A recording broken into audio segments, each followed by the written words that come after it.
জেলার হজ প্রশিক্ষণ শিবির 2024 অনুষ্ঠিত হলো বুনিয়াদপুর শহরের সুকান্ত ভবনে। দক্ষিণ দিনাজপুর জেলার ডিওএম এর পরিচালনায় বুনিয়াদপুর শহরের সুকান্ত ভবনে শনিবার আনুমানিক সকাল 11টা নাগাদ অনুষ্ঠিত হয় জেলার হজ প্রশিক্ষণ শিবির 2024। এই প্রশিক্ষণ শিবিরে কলকাতা থেকে আগত মাওলানা আসারুল হক প্রশিক্ষণ প্রদান করেন। ডিওএম এর আধিকারিকদের তরফে জানা গেছে, এবছর দক্ষিণ দিনাজপুর জেলা থেকে 85 জন হজযাত্রী যাচ্ছেন। এই প্রশিক্ষণ শিবিরে উপস্থিত ছিলেন বংশীহারি সমষ্টি উন্নয়ন দপ্তরের আধিকারিক সুব্রত বল, বংশীহারি পঞ্চায়েত সমিতির সভাপতি গণেশ প্রসাদ সহ অন্যান্য দায়িত্বপ্রাপ্ত ব্যক্তিগণ। এই প্রশিক্ষণ শিবির নিয়ে আমাদের ক্যামেরায় মুখোমুখি হয়ে বংশীহারির ভিডিও সুব্রত বল কি জানালেন তা শুনে নেব।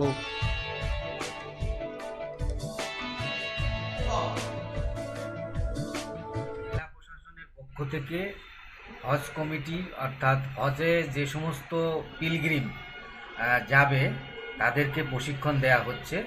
জেলার পক্ষ থেকে 85 এখানে পিলগ্রিমস উপস্থিত আছে, যাদেরকে জেলা প্রশাসন হজে যাওয়ার জন্য অ্যারেঞ্জমেন্ট করে দিচ্ছে।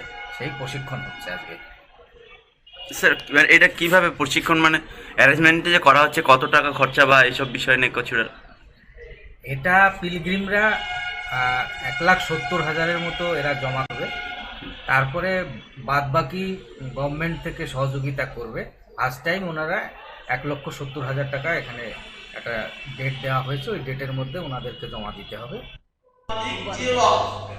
আমাদেরকে ওই 9 জিলহজ মাফ করতে পারেন, তো সেই আল্লাহ